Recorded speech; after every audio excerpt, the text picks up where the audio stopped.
नमस्कार, जय हिंद, जय भारत। भारतीय अवाम ताकत दल अपने भारतीय भाई बहनों अर्थात अपने देश भारत की जनता अर्थात अपनी भारतीय अवाम से भारतीयता आधारित आपसी श्रद्धा, भारतीयता आधारित आपसी स्नेह, भारतीयता आधारित आपसी प्रेम, भारतीयता आधारित आपसी अखलाक मोहब्बत, भारतीयता आधारित आपसी सहयोग, भारतीयता आधारित आपसी सम्मान, भारतीयता आधारित आपसी एकता, भारतीयता आधारित आपसी भाईचारा, भारतीयता आधारित आपसी गंगा जमुनी तहजीब तथा भारतीयता आधारित आपसी सद्भाव को समझने व इन्हें आत्मसात करके वैसा ही और उसी अनुसार आचरण एवं व्यवहार करने हेतु और इसके समस्त भारत में प्रचार प्रसार करने हेतु और इसकी अहमियत और महत्व को प्रत्येक देशवासी को समझाकर उसे अपनाते हुए वैसा ही और उसी अनुसार आचरण एवं व्यवहार करने हेतु और प्रत्येक देशवासी को अपना ही भारतीय भाई बहन मानकर, समझकर और अपनाकर उनके साथ वैसा ही और उसी अनुसार आचरण एवं व्यवहार करने हेतु सतत, सदैव और हमेशा अदब के साथ, आदर के साथ अर्ज करता है, विनती करता है। देखिए, भारतीय अवाम ताकत दल लगातार 2.5-3 वर्षों से अभी जो सीमित संसाधन है यूट्यूब में, सोशल मीडिया का जो यूट्यूब के संदेश के माध्यम से भारतीयता की बात और भारतीयता के महत्व को बताते हुए अपने सभी भारतीय भाई बहनों से ये अर्ज करता है कि इस संवैधानिक जो इकाई हम भारत राष्ट्र है, आप अपने वजूद पे आइए। आपका वजूद है कि आप भारत के लोग हैं, आप भारतीय नागरिक हैं और इस समझ के बाद ही जो है कुछ कल्याण संभव है। और हालांकि इसके वीडियो की संख्या मैं समझता हूँ कि 1300 के आसपास है या 1300 के आसपास पहुंचने वाली है और लेकिन इसकी व्यूअरशिप पर भी एक सवाल है। इसकी व्यूअरशिप जो है काफ़ी कम है। मैं नहीं समझता कि भारत में रहने वाले और प्रत्येक भारतीय भाई बहन जो है अपने को भारतीय वजूद को समझने के लिए सिर्फ जो है जो जितनी व्यूअरशिप दिखाई जाती है उतने लोग ही सहमत होंगे। तो कुछ एक साजिश और की बू आती है कि इसकी व्यूअरशिप इतनी कम क्यों है। तो खैर, इस मसले को भी भारतीय अवाम ताकत दल देख रहा है, लेकिन इन बातों से बिल्कुल बेपरवाह। ये लगातार चाहे व्यूअरशिप कुछ भी हो, इसको लोग 2 लोग देखते हों, 4 लोग देखते हों, 10 लोग देखते हों, 11 लोग देखते हों या हजारों लोग देखते हों और व्यूअरशिप में दिखाने का ये षड्यंत्र जो है कम से कम का हो, इन बातों से बेपरवाह।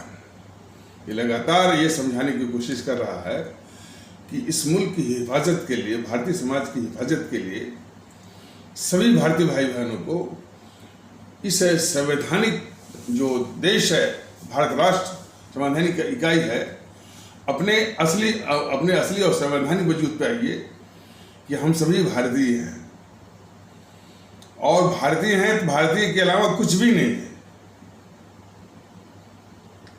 ये इस तरह का निवेदन बराबर ये कर रहा है और जब ये समझ हमारे सभी भारतीय भाई बहनों में जो उनका वास्तविक वजूद है कि वो भारतीय हैं, और इसी के आधार पर भाईचारा और सभी कुछ आपसी सहयोग, आपसी सम्मान, आपसी एकता और आपसी गंगा जमुनी जो सब कुछ जो है होगा। तो देश में तमाम वो जो समाज में जो भेद विभेद है, सांप्रदायिक भेद विभेद है, जाति भेद विभेद है, प्रांत के आधार पर जो भेद विभेद है, भाषा के आधार पर भेद विभेद है, और भी जो कारक है उनके आधार पर जो भेद विभेद है, सभी समाप्त हो जाएगा। और एक स्वस्थ समाज में, एक मजबूत समाज और एक सीमेंटेड भारतीय समाज का उदय होगा। और एक सीमेंटेड जो है वो भारत का उदय होगा। वही भारत जो है अपने सभी भारतीय भाई बहनों को हर तरह से सम्मानित, उनको उनकी खिदमत भी कर सकेगा, और विश्व में जो है एक प्रतिष्ठित आर्थिक महाशक्ति और सैन्य महाशक्ति, राजनीतिक महाशक्ति और चारित्रिक महाशक्ति के रूप में उभर के आएगा। यही एक रास्ता है। ये जो पंथ के आधार पर जो नशा चढ़ाते हैं और लोगों को स्टुपेफाई या इंटॉक्सिकेट करते हैं कि हिंदू सनातन अखंड भारत, इससे जो है समाज में विखंडन ही पैदा होता है। भारतीयता क्या, अच्छा, और ये सिर्फ मैं नहीं कह रहा हूँ, सुभाष चंद्र बोस ने, अब देखिए सुभाष चंद्र, ये जो राष्ट्रीय सुरक्षा सलाहकार जो अजित डोभाल ने जो उस मौके पर कहा, तो काफ़ी ये चर्चा हो रही है, और सुभाष चंद्र बोस के विषय में भी कुछ चर्चा हो रही है। देखिए, इसके विषय में सबसे बड़ी बात जो भारतीय आवाम ताकत दल अपने भारतीय भाई बहनों के सामने रखना चाहता है कि इक्का दुक्का अवसर पर अजित डोभाल जैसे लोग सिर्फ दीवार छूने के नाम पर एक सुभाष चंद्र बोस का नाम ले लेते हैं, इससे काम नहीं चलेगा। हमारे जो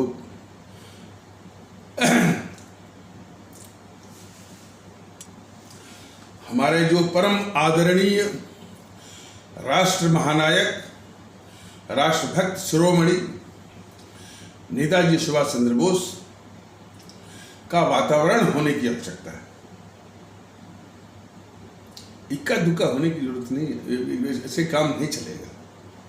कभी अजित डोभाल ने किसी मौके पर बोल दिया, इससे काम नहीं चलेगा। हमारे परमादरणीय राष्ट्र महानायक, राष्ट्रभक्त शिरोमणि नेताजी सुभाष चंद्र बोस, शहीद आजम भगत सिंह, बाबा साहब अम्बेडकर, स्वामी विवेकानंद, बाबा साहब अम्बेडकर और अमर शहीद चंद्रशेखर आज़ाद, अमर शहीद अशफाक उल्लाह, अमर शहीद खुदीराम बोस, अमर शहीद सुब्रमण्यम भारती, अमर शहीद श्रीमती रानी लक्ष्मीबाई, अमर शहीद श्रीमती रानी चंद्रिमा, अमर शहीद श्रीमती रानी गडेलियो इत्यादि जो अमर शहीद। तो बाबा साहब, मतलब कि स्वामी विवेकानंद बाबा साहब ने जो विचार, जो दर्शन रखे हैं वो, और हमारे इन अमर शहीदों जिन्होंने इस मुल्क की आज़ादी की खातिर अपने प्राण सहित सर्वस्व भारत माता की बल वेदी पर न्यौछावर किया, तो इनका वातावरण चाहिए। इक्का दुक्का दीवार छूकर के नाम कमाने से कुछ नहीं होगा। इनका वातावरण चाहिए। ठीक है, देखिए वातावरण है कैसा। बीजेपी को ले लीजिए तो 90-95% हिंदू सनातन की रट लगाता है, एक पंथ की। जबकि वो जानता है, बीजेपी जानती है कि ये पंथ आधारित देश नहीं है, न तो पंथ आधारित देश बन सकता है। हिंदू सनातन की बात करता है और साथ में ये भी कहता है कि ये गजवा हिंद बन जाएगा, उसको कुछ कट्टरवादी। तो ठीक वही गलती भी करता है और दूसरे को दिखाता भी है। तो कहने का मतलब कि किसी पंथ विशेष की कोई भूमिका नहीं है हमारे सामाजिक, राष्ट्रीय और भारतीय जीवन में। लेकिन वही गलती करके ये जो बीजेपी वाले जो है इस देश में एक विखंडन पैदा करते हैं, और जबकि आवश्यकता इस बात की है कि हमारे देश में जो वातावरण हो, जैसा कि मैंने अभी बताया है, परम आदरणीय राष्ट्र महानायक, राष्ट्रभक्त शिरोमणि नेताजी सुभाष चंद्र बोस, बाबा साहब और सुभाष चंद्र बोस, शहीद आजम भगत सिंह, स्वामी विवेकानंद, बाबा साहब अम्बेडकर, अमर शहीद चंद्रशेखर आजाद, अमर शहीद अशफाकुल्ला इत्यादि का वातावरण होने की जरूरत है। तो मैं वातावरण की बात करता हूं और भारतीय जनता दल उस वातावरण की बात करता है, लेकिन ये बीजेपी वाले कभी भी इस वातावरण की बात नहीं करते। और बाकी जो दल हैं वो तो जैसा मैंने बताया, वो दल नहीं है बल्कि भारतीय समाज विरोधी, और भारतीय समाज में जो है विखंडन, संप्रदाय के आधार पर, जाति के आधार पर,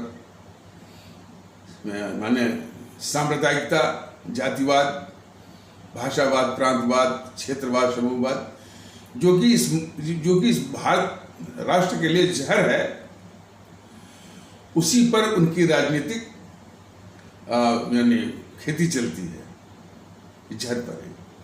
तो वो इस देश के लिए बहुत जहरीले हैं ये राजनीतिक पार्टियां। लेकिन ये समझ हमारे जो आवाम में आने की आवश्यकता है। तो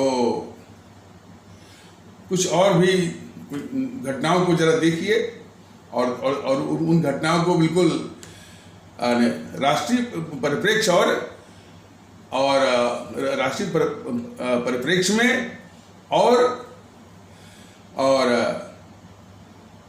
राष्ट्र के महत्व को, भारत राष्ट्र के महत्व को और हमारे आवाम के महत्व को सामने रखते हुए जरा इसको परखिए, तब माने इस तरह की चीजें ज्यादा स्पष्ट होंगी।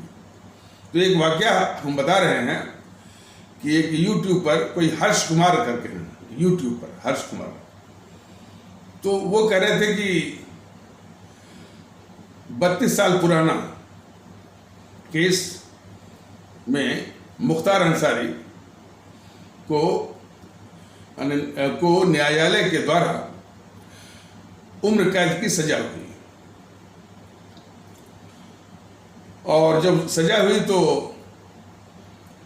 और क्या सजा हुई कि वो कोई शायद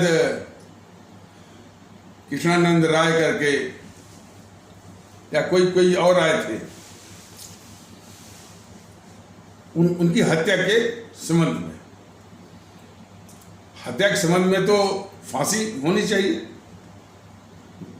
और वैसे भी मुख्तार अंसारी का चरित्र क्या है, फांसी होनी चाहिए। तो उम्र कैद की सजा हुई, तो उन राय के जो छोटे भाई हैं अजय राय, वो न्यायालय पर जो है न्यायालय की चौखट पर माथा टेके और काफी तारीफ भी करना चाह रहे थे योगी सरकार की, योगी सरकार ने ही जो है इस माफिया मुख्तार अंसारी को इस तरह की सजा वो दिलवाए। देखिए, अपने राष्ट्र के हित में और राष्ट्र के महत्व को ध्यान में रखते हुए और अपनी आवाम को ध्यान में रखते हुए,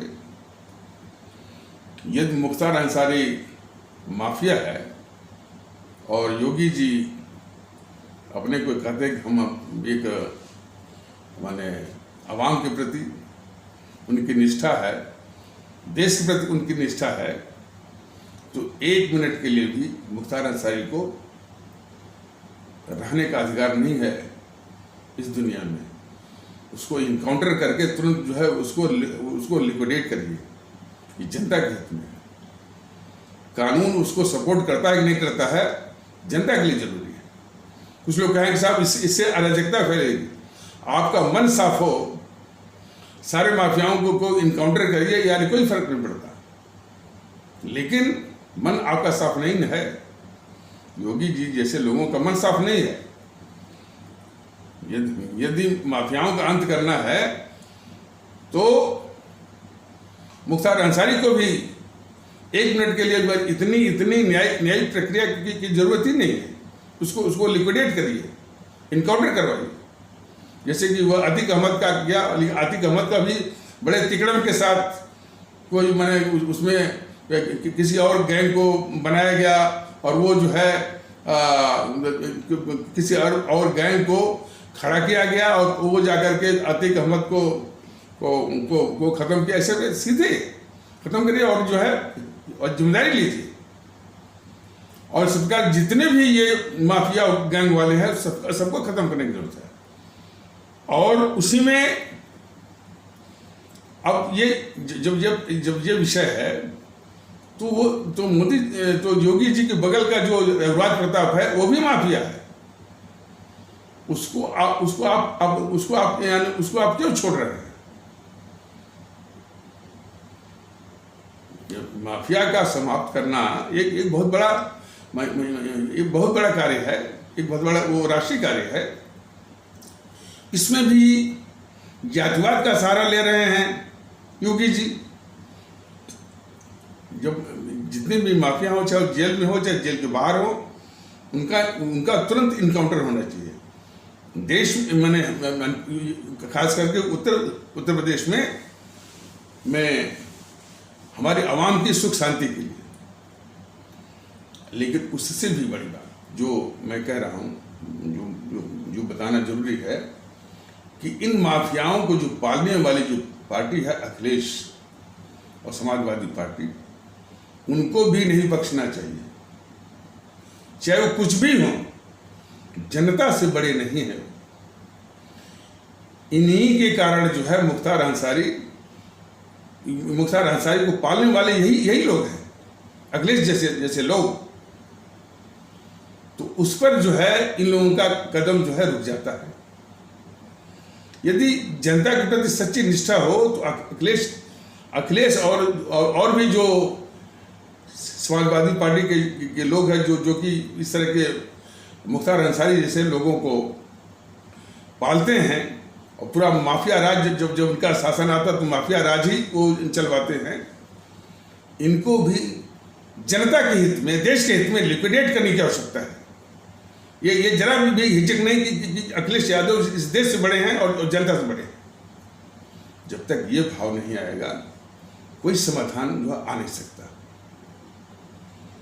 तो सीमित देखिए, हाफ हार्टेड, आधे मन से करने से कोई फायदा नहीं।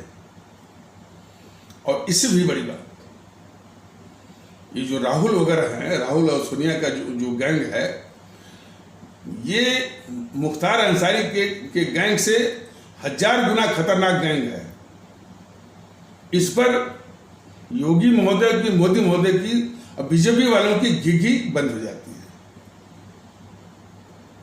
इनको राहुल को ये सब देशद्रोही मानते ही नहीं, भारत द्रोही मानते ही नहीं, भारत का दुश्मन मानते ही नहीं, भारत का गद्दार तक नहीं मानते। यही चाहे योगी महोदय हों, चाहे मोदी महोदय हों, चाहे बीजेपी वाले हों, यही इनकी अपने भारत राष्ट्र के खिलाफ, अपने भारतीय आवाम के खिलाफ, हमारे भारतीय भाई बहनों के खिलाफ इनकी गद्दारी है। और वो हर्ष कुमार भी बस यहीं तक बता के रह गया, बस इसी में घुमा रहा था वो हर्ष कुमार कि जो अजय राय हैं, जिनके बड़े भाई की हत्या के संबंध में इस मुख्तार अंसारी को सजा हुई, और अब वो कांग्रेस में है, और वही शायद 2014 में मोदी जी के खिलाफ जो है खड़ा भी हुआ था। तो जो है अब अपने भाई की हत्या के संबंध में जब इसको सजा हुई तो वो तारीफ करना चाह रहा था, लेकिन चूंकि वो कांग्रेस में है अजय राय, तो तारीफ नहीं कर पा रहा था कि तो इसमें राजनीति है फलाने, बस यहीं तक जो है घुमा करके। तो हर्ष कुमार हो चाहे कोई भी यूट्यूबर हो, उनको हमारे जो भारतीय समाज, हमारे जो भारतीय आवाम है, और हमारे जो भारतीय भाई बहन हैं और देश के प्रति कोई निष्ठा नहीं है। ये निष्ठा होती तो जरूर कहते कि भाई कि इन मुख्तार अंसारी, अतीक अहमद इत्यादि माफियाओं को जो पालने वाली जो है समाजवादी पार्टी को भी इसी तरह से लिक्विडेट करने की आवश्यकता है, जनता के हित में, देश के हित में और जनता की सुख शांति के लिए। इतना सब नहीं कहते, लेकिन भारतीय जनता दल चूंकि 70% अपनी आवाम को, अपने देश को सर्वोपरि रखता है और उसी के हित की बात करता है, और उसके लिए किसी का भी अंत करना हो, और खास करके जो समाज, भारतीय समाज विरोधी हो और इस भारतीय समाज के लिए अभिशाप हो और माफियाओं को पालता हो, उसको भी लिक्विडेट करने की आवश्यकता है। और ये तो और समाजवादी पार्टी के नेताओं की मानसिकता तो जरा देखिए। अतीक अहमद के मारे जाने पर, हालांकि अतीक अहमद के मारे जाने पर योगी सरकार जिम्मेदारी ही नहीं ले रही है कि उसने मरवाया। अरे नैतिक बल है तो छाती तान के बोलो ना कि हमने मरवाया। एक और तो योगी महोदय बोलते हैं कि हम सारे माफियाओं को मिट्टी में मिला दूंगा। उन्होंने अतीक अहमद को मिट्टी में भी मिलाया, लेकिन उसकी जिम्मेदारी लेने से जो है योगी महोदय, योगी की सरकार भाग रही है, जांच करवा रही है।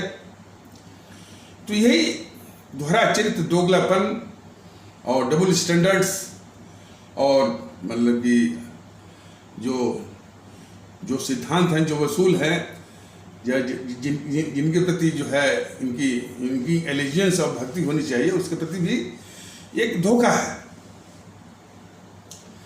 तो लेकिन उससे भी बड़ी बात, अभी कौन लोग जो हैं समाजवादी पार्टी को लोग वोट करते हैं, हमारी आवाम इस गुंडों और माफियाओं को पालने वाली समाजवादी पार्टी को, हमारी आवाम का कौन सा तबका, कौन से लोग अभी भी, यानी किस दृष्टिकोण से इस समाजवादी पार्टी को वोट करते हैं। जो 2022 का चुनाव हुआ विधानसभा का, तो 125 सीटें तो उसकी आई ना, कौन लोग उसको वोट करते हैं। इसके प्रति गंभीर होकर विश्लेषण करके उसका निदान ढूंढने के बजाय ये सतही किस्म की सोच, सतही किस्म की माने बात, या उसको राजनीति भी कह सकते हैं, चल रहा है। इससे कोई भी समाधान, मतलब कि माफियाओं को पालने वाली समाजवादी पार्टी भी जिंदा रहे, उसको पालिए भी, उसी को दिखा कर वोट भी करिए। ये जनहित की बात नहीं है। योगी महोदय, मोदी महोदय और बीजेपी वाले, यदि वो इस देश के लिए अभिशाप है, उनकी समाप्ति आवश्यक है।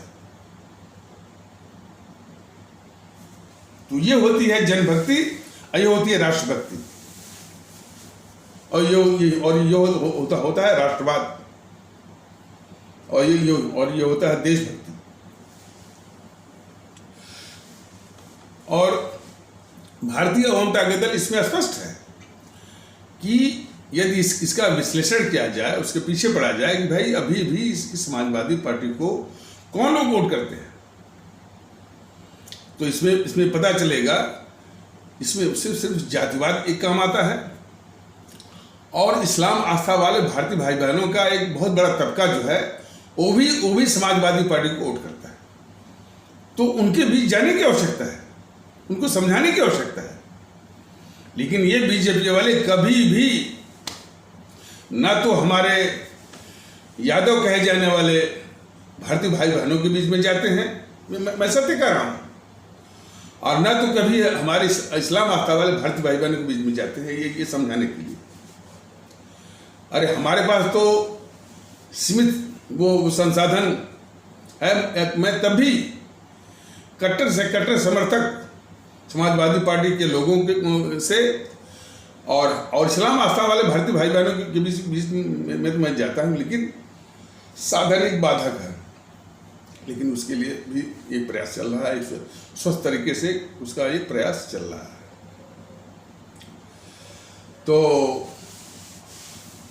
कट्टर से समर्थक मैंने समाजवादी पार्टी के बीच में जब मैं गया तो यही मैंने पूछा कि ये माफिया राज चलाने वाले, जातिवाद चलाने वाले को समर्थन मिलेगा तो क्या इसी तरह से देश को चलना है? ये इस तरह से बात है। इसलिए कि देश का वातावरण होना चाहिए कि भाई बगैर जो तथाकथित जात, हालांकि इस जात का अस्तित्व जो है मैंने 26 जनवरी 1950 को जब हमारे देश का संविधान लागू हुआ वो समाप्त हो गया, लेकिन तब भी ये विघटनकारी ताकतें जो है उसी जाति को आधार बना करके समाज को विखंडित करके वोट और सत्ता की राजनीति करते हैं। तो हमने पूछा कि भाई कि जिस चीज़ का संवैधानिक अस्तित्व ही समाप्त हो गया और उसी पर ये इस जातिवाद की जो जहर की जो राजनीति कर रहे हैं और उस पर से माने समाज के जो माने समाज के जो अभिशाप जो तत्व है, गुंडा माफिया गैंगस्टर जो है, इनका साम्राज्य स्थापित करने वाले को यदि समर्थन मिलेगा, सरकार बनाएंगे जो भी है या विधानसभा में पहुंचेंगे, तो इससे इस प्रकार से देश को चलना है। आप देश की बात उठाइए तो वो जो कट्टर समर्थक थे समाजवादी पार्टी के, कोई जवाब नहीं बोला। सिर्फ एक ही बात उन्होंने कहा कि साहब जातिवाद सिर्फ जातिवाद सिर्फ हम अकेले थोड़ी करते हैं। देखिए वो उनका तर्क था, जातिवाद जो वो भी करते हैं, बात सही है। और उन्होंने ये भी कहा कि जातिवाद जो है, हालांकि इन चीज़ों को जाति के आधार पर, इसलिए कि भारतीय जनता दल तो इन पर इनके आधार पर कोई तथ्य रखना और तर्क देना ये खुद ही माने ये भारत विरोधी माने तर्क हो सकता है। लेकिन कभी बीमारी को थोड़ा सा उसको डायग्नोज करने के लिए इनका भी सहारा लेना कभी कभी आवश्यक हो जाता है। तो वो बता रहे थे और बात सत्य भी है, जातिवाद की शुरुआत जो है हमारे समाज में ब्राह्मण कहे जाने वाले भारतीय भाई बहनों के तबके के कुछ तत्व, ठाकुर कहे जाने वाले जो है ठाकुर कहे जाने वाले हमारे भारतीय भाई बहनों के तबके के कुछ तत्व, इन्होंने ही जो है जातिवाद और शुरू किया और फिर उसी का जो है अनुकरण करते हुए जो और भी जो है तबका जो है, खास करके यादव कहे जाने वाले भारतीय भाई बहनों का तबका और हमारे जो अनुसूचित जाति कहे जाने वाले भारतीय भाई बहनों के तबकों में ये जातिवाद आए। बात सही है, लेकिन हमने जो समर्थक थे समाजवादी पार्टी के, जो कट्टर समर्थक थे, हमने कहा कि भाई मान लीजिए एक ओर से गलती हो रही है, बात सही, बहुत बड़ी गलती है, लेकिन उस गलती को ही आधार बना करके और उसी को उचित ठहरा करके आप भी वही गलती करें, ये कभी भी उचित नहीं है। और इसीलिए एक कहावत है अंग्रेजी में कहावत है, 2 wrongs do not make a right। 2 गलती मिलकर के एक सही चीज नहीं बना सकते। या कोई गलती हो रही है, उस गलती को दिखा करके हमको ये अधिकार नहीं बन जाता, हमको ये अधिकार नहीं मिल जाता है कि हम भी वही गलती करें। तब जाकर के वो बोले कि नहीं नहीं सर आप सही कर रहे हैं। तो लेकिन फिर वही बात आती है कि इस चीज का मंथन होना चाहिए। भारतीय जनता दल के पास साधन का एक कॉन्स्ट्रेंट है, एक बाधा है। तो कहने का मतलब कि हमारे यादव कहे जाने वाले जो भारतीय भाई बहन हैं उनके बीच में जाना चाहिए और बिल्कुल आत्मीयता दिखानी चाहिए। और इसी तरह से जो राष्ट्रीय सवाल हैं, राष्ट्रीय परिप्रेक्ष्य में सवाल के द्वारा उनकी ब्रेन स्टॉर्मिंग करनी पड़ेगी, मेहनत करनी पड़ेगी, वो भी साथ में आएंगे। और हमारे इस्लाम आस्था वाले भारतीय भाई बहनों में भी जाना चाहिए। तब जाकर के इसकी जड़ कटेगी समाजवादी पार्टी की। तो हमने बताया कि ये समाजवादी पार्टी ही नहीं, और भी जो यानी जातिवाद के जहर पर जो खेती करते हैं आरजेडी वाले और ये बसपा वाले, उनकी भी जड़ काटी जा सकती है, बशर्ते हम जाकर अपने उन भारतीय भाई बहनों के बीच में जाएं, अपनापन दिखाएं, उनको गले से लगाएं और जो है पूरे अवाम की बात करें, एकता की बात करें। और ये जहर कितना खतरनाक है उसको सच्चे मन से उनको समझाएं, तब जाकर होगा। ये दूर से बैठे बैठे बीजेपी वाले सनातन हिंदू एक साफा बांध लिया, जय श्री राम, इससे कुछ नहीं होगा। बस चिल्लाते रहेंगे कि हिंदुओं को जाति में बांट दिया गया है, मुसलमान जो है इकट्ठा वोट करते हैं, बस यही बोलते हैं। तो ये बीजेपी वाले जो है बहुत ही खतरनाक है इस देश के लिए, बहुत खतरनाक है। इसी प्रकार तमिलनाडु में जो बिल्कुल कट्टर जो है वो भाषाई कट्टर और प्रांतीय कट्टर पार्टी जैसे डीएमके इत्यादि जो है, इनको वोट मिल रहा है, तो उसमें भी संघर्ष करना पड़ेगा। हमारे तमिलनाडु में जो रहने वाले जो भारतीय भाई बहन हैं, तो समझाना पड़ेगा कि भाई आपकी असली जो पहचान है, आप भारतीय हैं। और तमिल होना, कन्नड़ होना, मलयाली होना, तेलुगु होना, ये भारतीयता के स्वरूप है, लेकिन मौलिकता भारतीयता की है। ये सारी बातें जो है इस तरह से समझाना पड़ेगा, वो नहीं करेंगे। बस ये सब जो है दूसरे तरह का वो जातिवाद, दूसरे तरह का जो है प्रांतवाद, दूसरे तरह का भाषावाद, इससे जो है वो जहर ही फैलता है। और यही काम जो है बीजेपी वाले करते हैं। इसलिए अंग्रेजी में कहावत है कि ए रेमेडी वर्स देन डिजीज, यानी जो बीमारी से, यानी वो दवा, जिसको दवा समझते हैं बीजेपी वाले, वो बीमारी से भी अधिक वो खतरनाक। इसलिए कि उस समय की मंशा ही नहीं साफ है।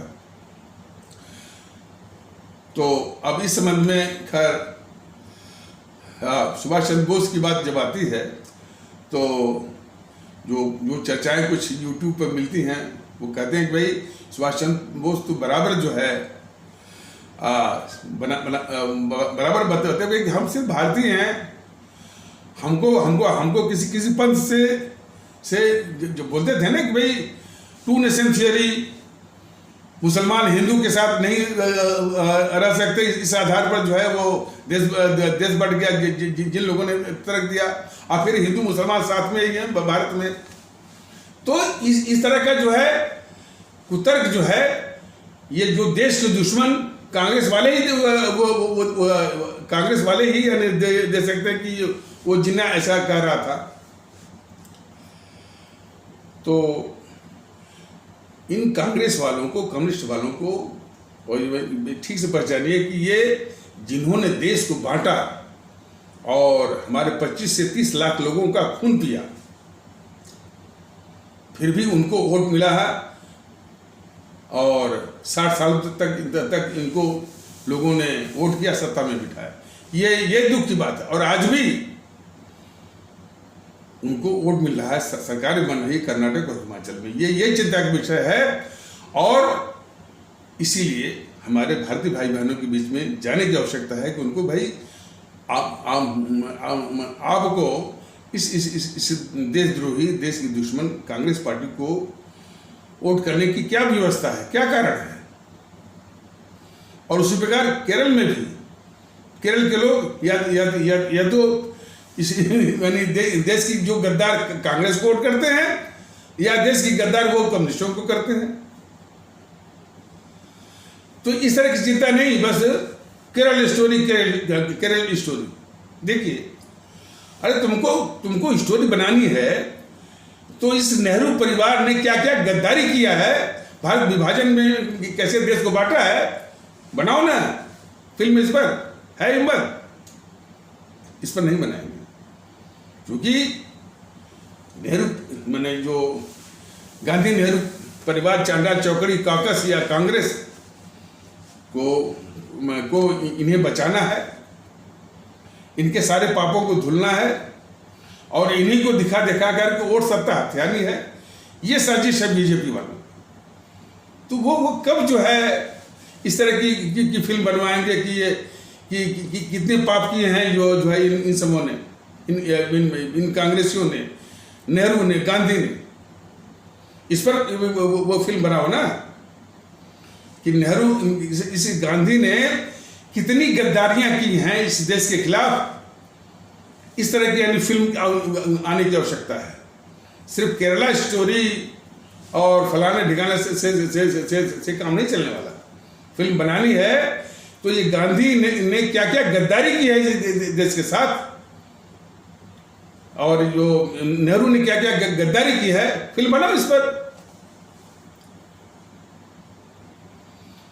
हमारे देश के लोग समझे ना।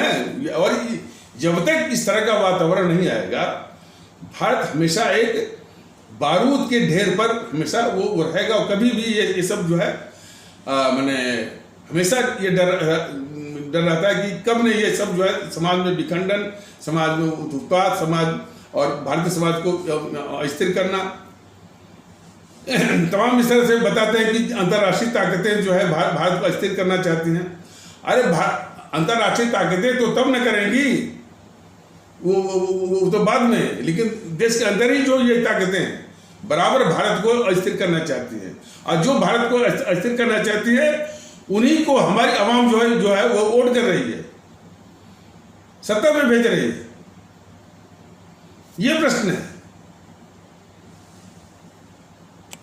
अब जैसे कोई भी पहलू आप उठा लीजिए, इंडिया गेट में क्या कहते हैं कि नीचे मूर्ति लगी थी जॉर्ज पंचम, जो कि हमारा दुश्मन था, ब्रिटिश हुकूमत का वो किंग था, वो हमारा दुश्मन। तो उसकी मूर्ति लगी, सब लगवाए थे ये गद्दार कांग्रेसी। और इंडिया गेट में किन सैनिकों का नाम खुदा है? जो वही गद्दार मोहनदास करमचंद गांधी ने 1913 में भारतीयों को अंग्रेजी सेना में भर्ती करवाया। प्रथम विश्व युद्ध में अंग्रेजों की सेना बनाने के लिए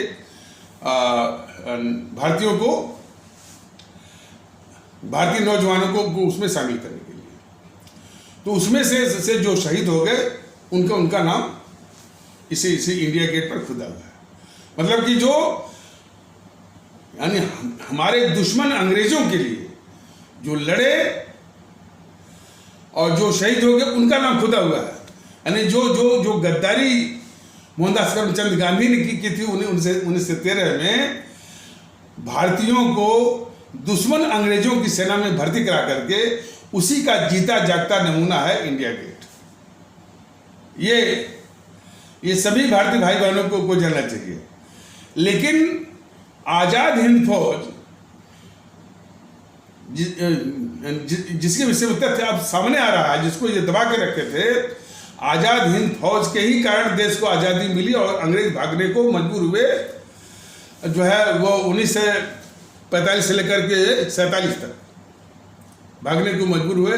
जो चूँकि आज अब ये बातें खुल के आ रही हैं, ये बातें खुल के आ रही हैं कि आज़ाद हिंद फौज के 60,000 सैनिकों में से 28,000 या 27,000 सैनिक जो शहीद हो गए थे, उनकी शहादत की प्रेरणा से जो अंग्रेजी फौज में जो भारतीय थे बगाव शुरू हुआ।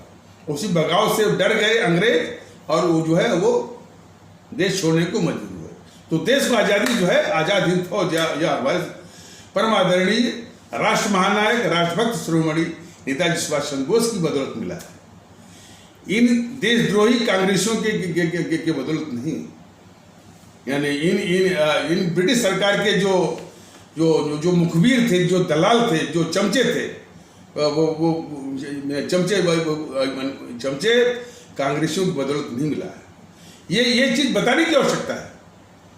लेकिन बीजेपी इस पर जो है, बीजेपी ही नहीं, बीजेपी की जितने सुबह सालार हैं, जितने भी यूट्यूबर हैं, हर्ष कुमार जैसे लोग हैं, इस पर बोलने को तैयार नहीं है। तो फिर वही मैं कह रहा हूँ कि वातावरण होने की जरूरत है हमारे, जैसा कि वो स्वामी विवेकानंद का, बाबा साहब अम्बेडकर का और हमारे परम आदरणीय राष्ट्र महानायक राष्ट्रभक्त शिरोमणि नेताजी सुभाष चंद्र बोस का, शहीद आजम भगत सिंह का, अमर शहीद चंद्रशेखर आज़ाद जी का, अमर शहीद अशफाकुल्ला जी का, इनका वातावरण होने की जरूरत है। ये मैंने बाकी पार्टियां तो नाम लेती नहीं, बीजेपी भी कभी नाम नहीं लेती, नाम सिर्फ लेती है गोडसे का, एक सावरकर का।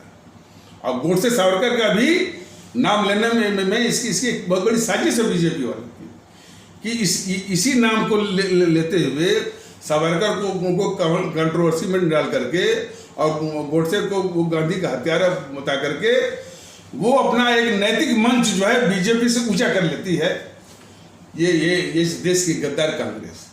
तो इसको भी बीजेपी वाले कैसे जो है इसको कांग्रेस को एक अपना नैतिक मंच ऊंचा करने की ये साजिश करते हैं बीजेपी वाले, सिर्फ गोडसे और सावरकर को लाकर। और कभी भी सावरकर के समर्थन में होते भी नहीं बीजेपी वाले। ये कभी नहीं कहते कि भाई सावरकर जी एक बहुत निष्ठावान हैं थे, और जो कि करीब 35 साल तक या 38 साल तक वो जेल में रहे और 2 जन्मों का उनको कारावास हुआ, और करीब 12-13 साल तक जो है कठिन यातनाओं वाला वो अंडमान निकोबार वाला जो है वो जेल काटे हैं। तो उनके समतुल्य जो है ये गद्दार, जो ये नेहरू हुआ गद्दार, मोहनदास करमचंद गांधी है, वो कहीं नहीं ठहरते। नेहरू गया था, नेहरू जो है वो अंडमान निकोबार की सजा वो भुगता है नहीं ना, गांधी भुगता है नहीं, लेकिन उसके चमचे आक्रमण करते हैं इन पर, सावरकर के ऊपर। तो इन कांग्रेसियों को अच्छी तरह से बेनकाब करने के बजाय ये जो है बीजेपी वाले उनके नेताओं और प्रवक्ताओं के आगे भीगी बिल्ली बन करके उनकी बात को उचित ठहराने या उचित के रूप में देखने का एक मौका देते हैं सब बीजेपी वाले। तो और विशेष करके सावरकर जी जो है पहले ऐसे वो क्रांतिकारी थे, देशभक्त थे, जिन्होंने 1857 की जो हमारी क्रांति थी उस पर उन्होंने किताब लिखा था कि फर्स्ट वार ऑफ इंडिपेंडेंस। जहां एक और ये गद्दार नेहरू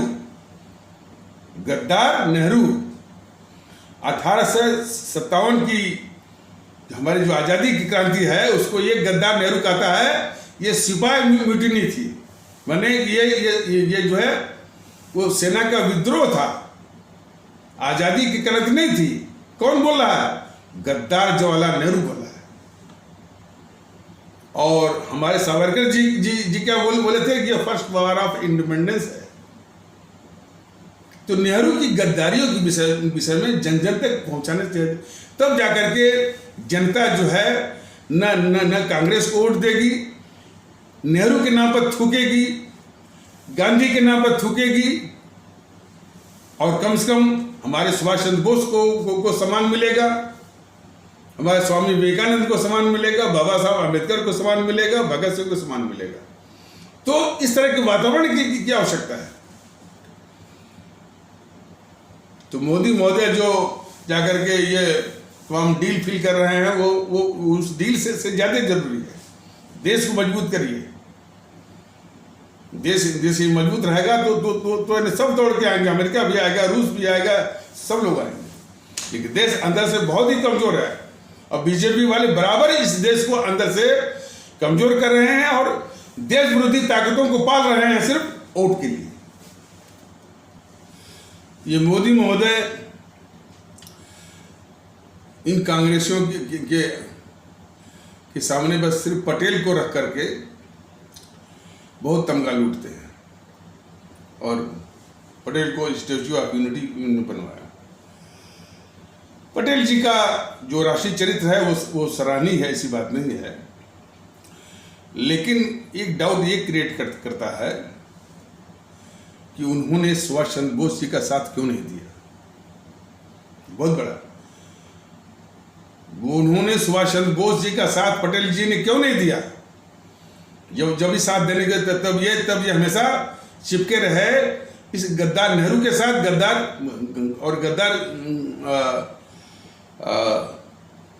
मोहनदास करमचंद गांधी के साथ। तो यही उन्होंने रियासतों को इकट्ठा माने भारत में विलय करा, ये उनका योगदान है। लेकिन इन गद्दारों के साथ जो चिपके रहे, और हमारे परम आदरणीय राष्ट्र महानायक राष्ट्रभक्त श्रोमणी नेताजी सुभाष चंद्र बोस के साथ इन्होंने नहीं दिया, तो यह जो है ये बहुत बड़ा उनका एक राष्ट्रीय अपराध है। और दूसरा, इनको सब बोलते हैं आयरन मैन। सवाल ऐसे उठता है कि सरदार पटेल जो है कौन से आयरन मैन थे, बताएंगे। जब ये गद्दार मोहनदास करमचंद गांधी पटेल जी को दबा करके, पटेल जी के ही समर्थन में पूरी कांग्रेस थी, यानी 15 में से 13 प्रांतीय इकाइयों ने समर्थन किया था हमारे पटेल जी को, और इस नेहरू के पक्ष में एक भी वोट नहीं था। तो पटेल जी को दबा करके जब इस गद्दार नेहरू को आगे कर रहा था मोहनदास करमचंद गांधी, तो ये सच्चे राष्ट्रभक्त होते, सच्चे वो होते, तो इस गद्दार मोहनदास करमचंद गांधी के आगे खड़े होते देश के लिए। तब ये प्रमाणित होता, साबित होता कि वो आयरन मैन है। इनसे तो लाख दर्जे आयरन मैन हमारे सुभाष चंद्र बोस जी थे, कि ये गद्दार मोहनदास करमचंद गांधी कभी नहीं चाहता था कि सुभाष चंद्र बोस जो है कांग्रेस के अध्यक्ष बने।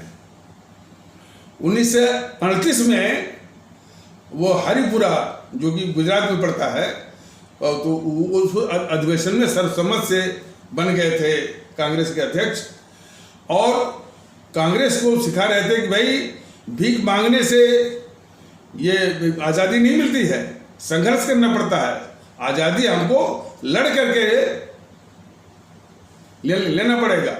अपनी आवाम को भी कह रहे थे कि तुम मुझे खून दो और मैं तब इसके बाद मैं आज़ादी दूंगा। उसका बहुत बड़ा एक संदेश था, जो उनका जो आह्वान था हमारे सुभाष चंद्र बोस जी का, कि तुम मुझे खून दो और मैं तुम्हें आज़ादी दूंगा।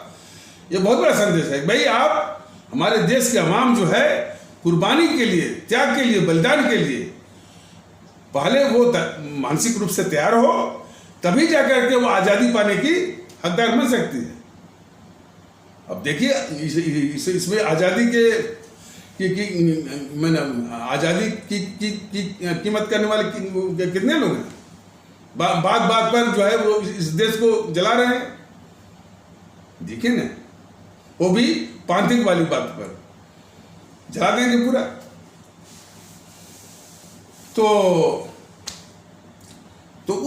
तो उस कांग्रेस को जो है देशभक्ति के रास्ते पर और तैयार कर रहे थे कि भाई संघर्ष करना पड़ेगा और आज़ादी लेनी पड़ेगी, छीननी पड़ेगी।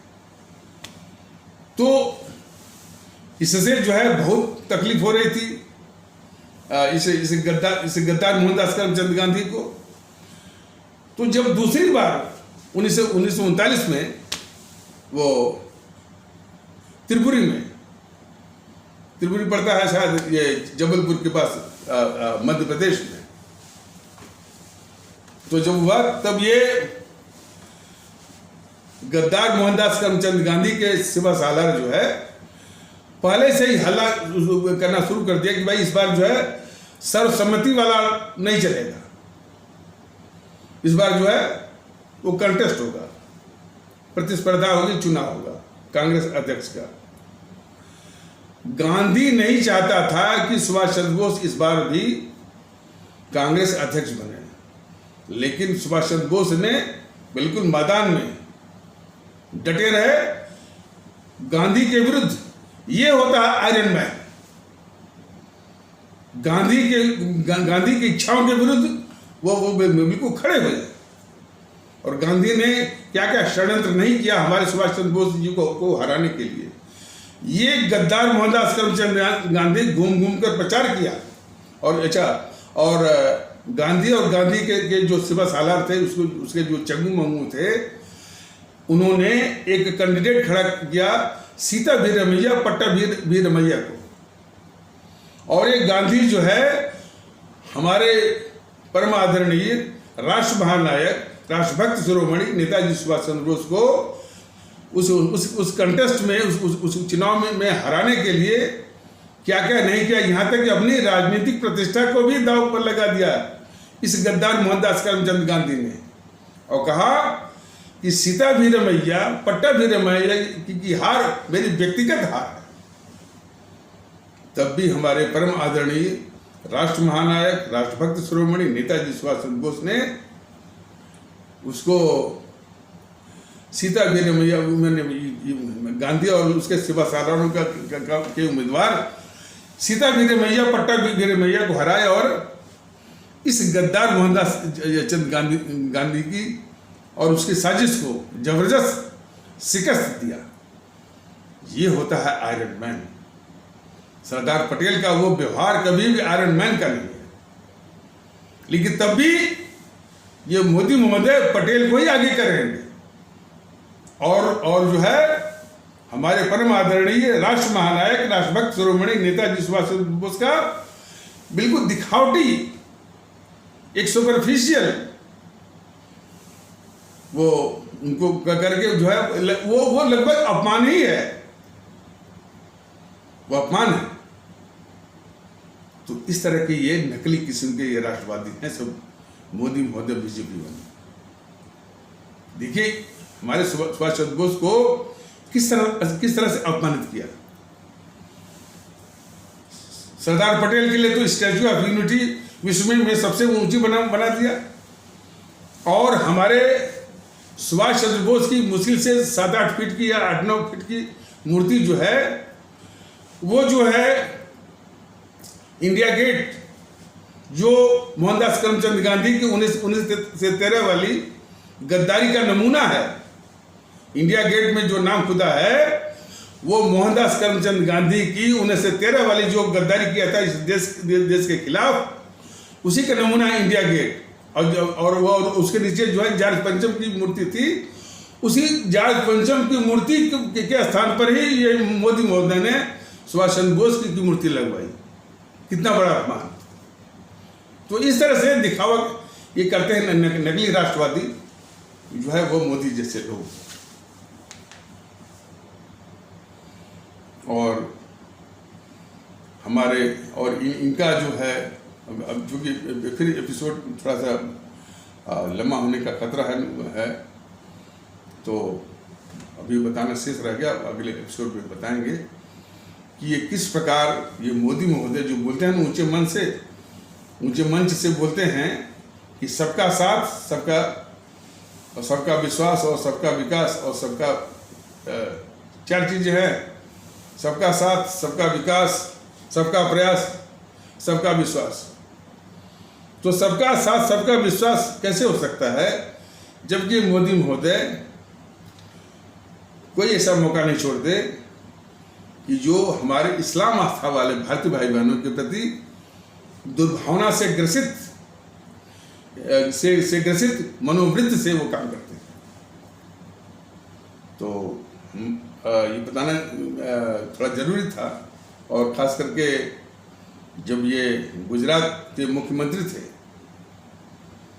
तो जब भी जयंती आती थी हमारे सुभाष चंद्र बोस की 23 जनवरी, तो उस मौके पर बराबर ये कहा करते थे कि गुजरात का नेताजी सुभाष चंद्र बोस और उनकी आज़ाद हिंद फौज से एक गहरा संबंध है। वो गहरा संबंध किस आधार पर है, उस आधार का वर्णन नहीं करते थे, उसका नाम नहीं लेते थे। उस पर इनकी घिघी बंद हो जाए करती थी, इसलिए कि वो आधार था हमारे जो व्यापारी थे गुजरात के, जिनका नाम मैंने बताया था कि पांच अल्फाजों 5 शब्दों में है, मेमन अब्दुल हबीब यूसुफ अंसारी। नहीं, इन्हें यूसुफ मरफानी, अंसारी नहीं है। मेमन अब्दुल हबीब यूसुफ मरफानी, ये गुजरात में जैसे मैंने पहले भी बताया है, एक सौराष्ट्र क्षेत्र पड़ता है और उसमें एक राजकोट जिला है। राजकोट जिले में एक कस्बा है धोराजी, वहीं के रहने वाले थे, लेकिन उनका व्यापार चलता था रंगून में। तो जैसा कि मैंने बताया था कि जो कांग्रेसियों की फंडिंग के लिए या वित्त पोषण के लिए दो जो है वो व्यापारी घराना, एक तो जमनालाल बजाज वाला, दूसरा जो है घनश्याम दास बिरला वाला, और ये दोनों ब्रिटिश सरकार के चमचे थे, दोनों। तो उनको फंड करने के लिए, उनको आर्थिक रूप से मदद करने के लिए ये दो थे, ये दो थे जो कि अंग्रेजी सरकार के ही जो है ये सब एजेंट थे। लेकिन आज़ाद हिंद फौज के निर्माण के लिए कोई जमनालाल बजाज और कोई घनश्याम दास बिरला नहीं आया। उनके निर्माण के लिए यही हमारे जो है इतने बड़े देशभक्त, राष्ट्रभक्त हमारे मेमन अब्दुल हबीब यूसुफ मरफानी। अब इनकी चर्चा होनी चाहिए पूरे देश में, इनकी देशभक्ति की चर्चा होनी चाहिए। जितना महत्व जो है हमारे सुभाष चंद्र बोस को मिल रहा है, और उनके कम से कम जो है जो शिशिर बोस थे, रास बिहारी बोस जो कि वो आज़ाद हिंद फौज के निर्माण में वो काफ़ी उनका योगदान था।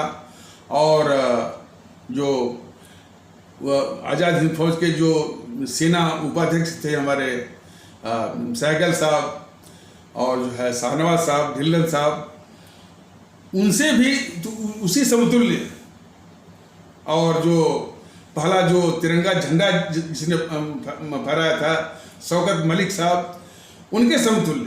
और आज जो हम ये जो है अब्दुल हमीद की बात करते हैं, APJ अब्दुल कलाम की बात करते हैं, उनसे भी अधिक सम्माननीय जो है हमारे ये मेमन अब्दुल हबीब यूसुफ मरफानी का नाम लिया जाना चाहिए पूरे देशवासियों के द्वारा।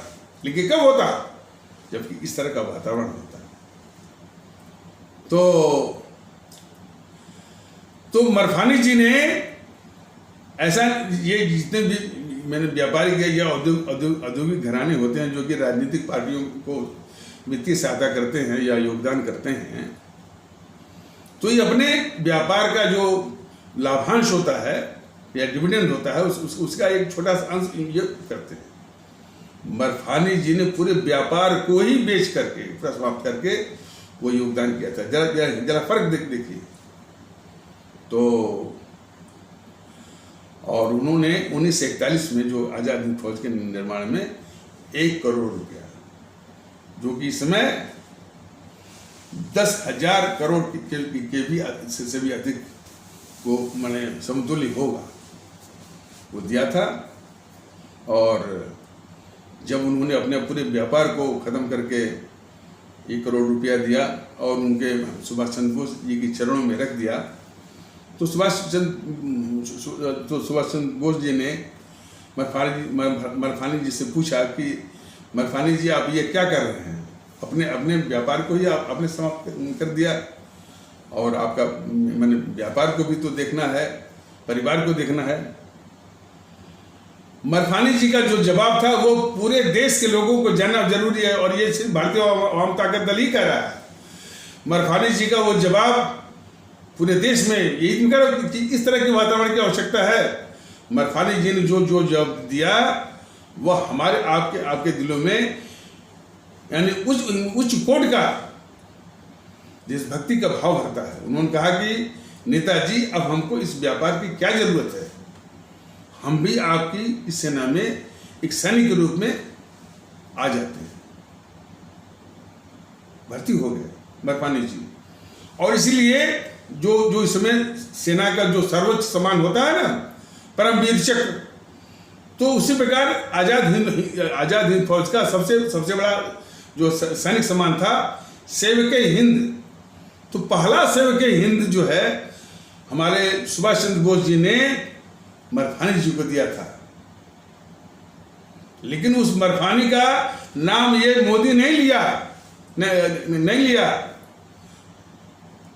और ये मोदी महोदय कहते रह गए मुख्यमंत्री के रूप में, जब मुख्यमंत्री थे गुजरात के, कि गुजरात का संबंध जो है नेताजी सुभाष चंद्र बोस से और आजाद हिंद फौज से बहुत गहरा संबंध है।